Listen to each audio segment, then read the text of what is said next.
Gente, nós vamos receber agora a Ivete Mendonça, ela é médica veterinária e nós vamos falar do agosto verde, né? Agosto verde claro, não sei se você sabe, não é só o agosto lilás, né? Isso. E nós vamos falar sobre um assunto interessante. Ela veio hoje para alertar um pouquinho sobre leishmaniose em gatos. E eu fiquei sabendo, primeiro, bom dia. Bom dia. Seja bem-vindo ao nosso programa, Muito meu obrigada, amor. É um obrigada prazer. pela oportunidade também. Pra gente é um prazer estar recebendo você aqui, tá? Obrigada. Eu queria que a gente pudesse chamar a atenção de quem está em casa. Eu fiquei sabendo que o nosso estado do Piauí, não sei se é verdade, é o segundo, eu não sei, que tem mais gatos. É verdade. Com a leishmaniose canina, então nós tivemos uma grande epidemia, né, na década de 90. Sim. Então muitas pessoas deixaram de criar cães e passaram a criar gatos. Então hoje a população de gatos no estado do Piauí é muito grande, em Teresina é muito grande. A gente vê que por onde a gente anda nas ruas de Teresina, uma grande quantidade, tanto de gatos quanto de cães, presente na rua, né? Nas ruas. E, Ivete, outra coisa que me chama bastante atenção é que, assim, a gente tem percebido que muitas pessoas têm reclamado sobre gatos dentro de condomínios. E algumas pessoas acabam, de uma certa forma, tirando esses gatos de dentro dos condomínios e deixando por aí. E a gente até sabe que isso é crime, né? E aí, por isso que a gente chama muita atenção aqui dentro do programa para se castrar os gatos. Porque, assim, eu acho que é um dever de quem cria gato castrar os seus gatos, se quiserem criar seus gatos dentro de condomínios, de apartamentos. Porque, assim, é aquela história, você ama gatos, mas tem gente que não gosta de gatos. E viver em coletividade, viver em sociedade, não é fácil. E isso é algo que a gente chama atenção, porque se hoje você vê muitos gatos espalhados pelas ruas, muitos tinham dono. Sim, não é verdade, com Ivete? Muitos animais que estão na rua hoje têm tutores. Tem tutores. Né? Então, cabe a responsabilidade do tutor de ter o seu animal no seu ambiente. Sim. E não na rua. E o gato, ele não fica 100% dentro de casa. Isso a gente sabe. É verdade. Ele gosta de liberdade. Mesmo que ele volte para sua casa, ele vai querer dar uma saidinha, uma passeadinha, depois ele vai voltar para a casa dele. Mas isso é uma realidade. É uma Não realidade. tem como você segurar gato 100% dentro de casa. Não tem, não. Né? Mas você tem que fazer uma forma de... Hoje nós temos, por exemplo, vários ambientes que se põem dentro de casa que faz com que esses animais fiquem mais tempo lá. Dentro Agora, de casa. Castrar eu acho extremamente importante. É importante para a saúde do gato, é importante para que ele fique mais tempo naquele ambiente. Você tem que realmente zelar esse gato, porque o gato também, quando ele é castrado, tem muitas pessoas que pensam que ele não precisa de um cuidado todo especial, mas ele precisa. Sim. Ele precisa beber água, ele precisa ter uma situação onde ele possa ter qualidade de vida. E aí vem a história da leishmaniose em gatos. Pois é. Como falar sobre esse assunto? Olha, a leishmaniose em gato, até 2015, eu trabalho na Universidade Federal do Piauí, sou professora lá, e a gente tem um laboratório que faz os exames, não é? É um laboratório de referência, tá? Dentro da universidade, dentro do próprio estado do Piauí. Então, lá nós trabalhamos, eu já trabalho há quase 40 anos, com a leishmaniose canina. E em 2015, nós diagnosticamos o primeiro gato aqui no município de Teresina com leishmaniose. E isso nos chamou a atenção, porque até então a gente só ouvia-se falar em leishmaniose canina, né? E aí escrevemos um projeto, que foi uma tese de doutoramento de um aluno nosso, e encontramos, até essa tese foi defendida em 2020, encontramos uma prevalência em Teresina de leishmaniose gatos de 6%. Então, uma prevalência alta. Né? Nós estudamos a doença de casa em casa no projeto e trabalhamos com 380 gatos na época, fizemos todos os exames necessários e vimos a situação em Teresina. Então, esse nosso estudo realmente foi o primeiro estudo mais robusto no Brasil sobre a leishmaniose felina. Não é? Então, a partir daí, os estudos pouco continuam. se fala, né? Pouco se fala na leishmaniose felina. Sim. Não é?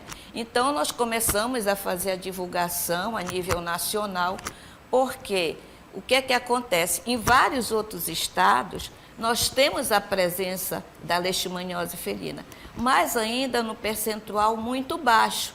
Eu não sei se falta estudos ainda mais profundos. Sim, talvez sobre não o se assunto. pesquise tanto sobre o assunto e não se. Muitos devem morrer, muitos devem nem estar mais entre nós, até mesmo com a doença, né? Exatamente.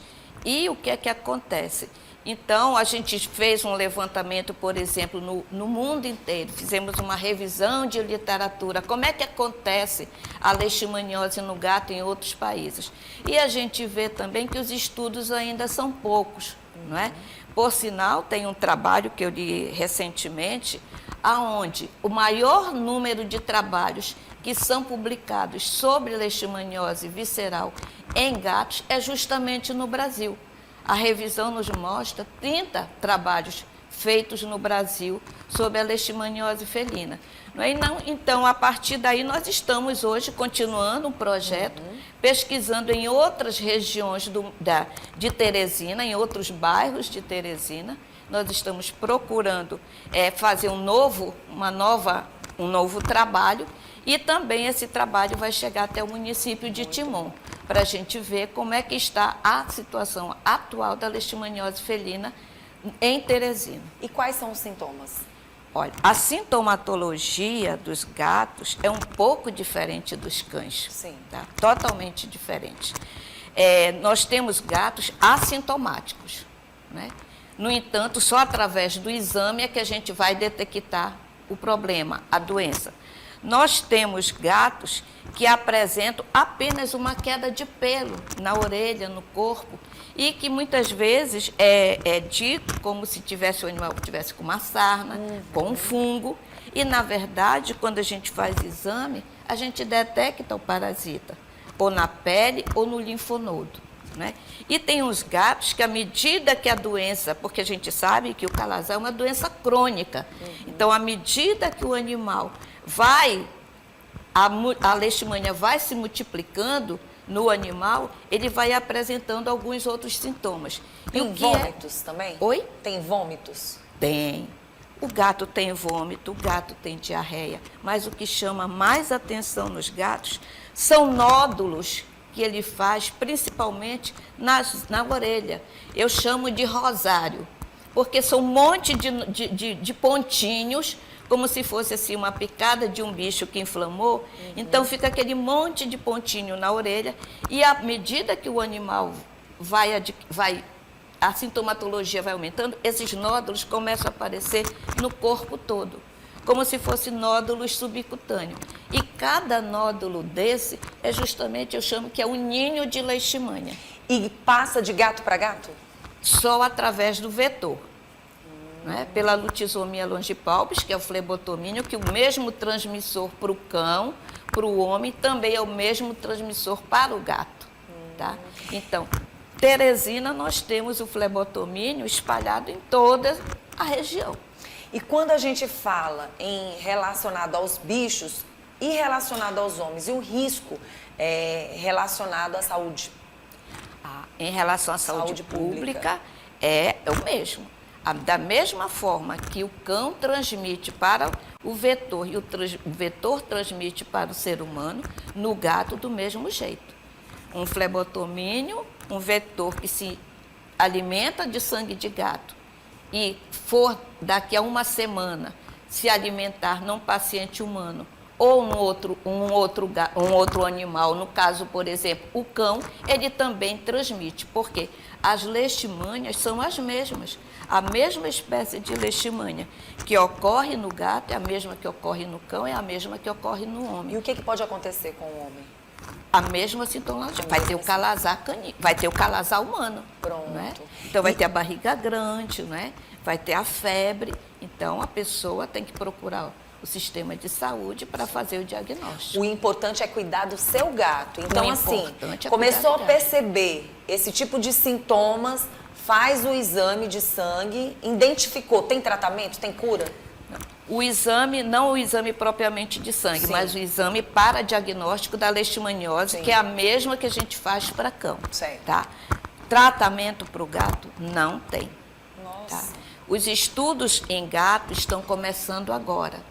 E nós temos conhecimento que tem alguns gatos que estão sendo feitos o mesmo tratamento para o cão e não dá resultado. Nós estamos acompanhando gatos aí com 1 ano de tratamento sem resposta. Nossa. Né? Sem resposta. Então, da mesma forma que o cão também, no cão o que é que acontece em relação ao tratamento? Ele diminui a carga parasitária, mas não tem a cura total. No gato ainda nós não estamos observando isso, não é? Então, é um assunto, é um tema muito relevante. Então, assim, se acontecer essa situação para o gato, no caso, não tendo cura, como é que... Aí é a grande pergunta que eu vou fazer, que eu vou dar uma palestra agora Porque é em complicado, Salvador. né? Em Salvador a gente vai dar uma palestra justamente sobre o papel do gato como reservatório e o que é que acontece. Eu já perguntei para o coordenador da leishmaniose no Brasil, o que nós vamos fazer com os gatos, não é? Com o quadro de leishmaniose visceral. Porque ele é um reservatório, no meu entender, em potencial. E eu ainda acho, no meu entendimento, pelo que eu estou estudando, eu acho que o gato é mais prejudicial ainda. Por quê? Porque a quantidade de leishmania que ele tem na pele é muito superior, pelo que eu estou vendo, do que em relação aos cães. Complicado, né? Muito Porque nesse complicado. caso o gato seria sacrificado? Espero que não sei. Estudos, porque olha, trabalhar com gato é complicado. Muita coisa, por exemplo, tem determinados exames que a gente não pode fazer ainda nos gatos, porque não temos antígenos, Nossa. não temos material destinado para o gato. Né? É muito complicado. Bom, a situação epidêmica dentro de Teresina. Nós não podemos falar em epidemia, Sim. podemos falar em prevalência, de como está. Chamar a atenção da população com os gatos que estão no habitat das pessoas, Exatamente. né? Observar como o comportamento deles relacionado às orelhinhas, relacionado Sim, a esses sintomas, Sim. né?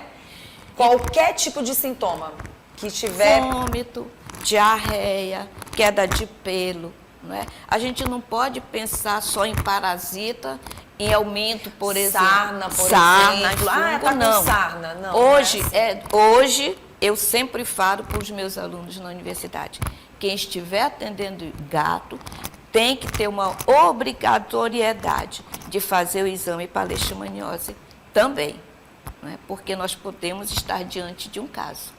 Né? Verdade. Bom, eu quero agradecer pela sua presença, chamar a atenção das pessoas que têm muitos gatos no habitat, observar. Né? Procurar, então, fazer os exames para identificar, né? Porque se caso, nesse exato momento que não tem ainda, né, como resolver a situação, é importante que esse gato esteja, muitas vezes, até distante das pessoas, se caso ele estiver adoecido, né? A gente precisa de ter o diagnóstico e ter o acompanhamento do veterinário em relação a esse animal.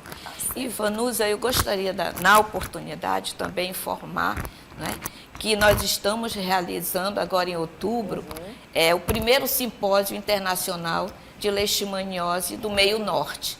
Muito bom. Ele vai acontecer aqui em Teresina, é um evento que está sendo programado pela universidade, pelo programa de pós-graduação, o PPG está aí, então a gente convida, né, desde agora Pode já, contar com o nosso que os apoio. próximos, que os veterinários participem do evento, que é de grande relevância para a nossa região. E quando for em outubro, você volta Isso, novamente no para a período gente de 9 até o dia 12 de outubro. E okay? esse mês de agosto, no caso, ainda vamos chamar a atenção para os exames, vamos pregar os nossos animais, né, os gatos, e levar em clínicas veterinárias ou no hospital Tá veterinário para fazer os exames. Muito obrigada. Quem quiser Obrigada mais a você. informações, vai aparecer o Instagram aí na telinha.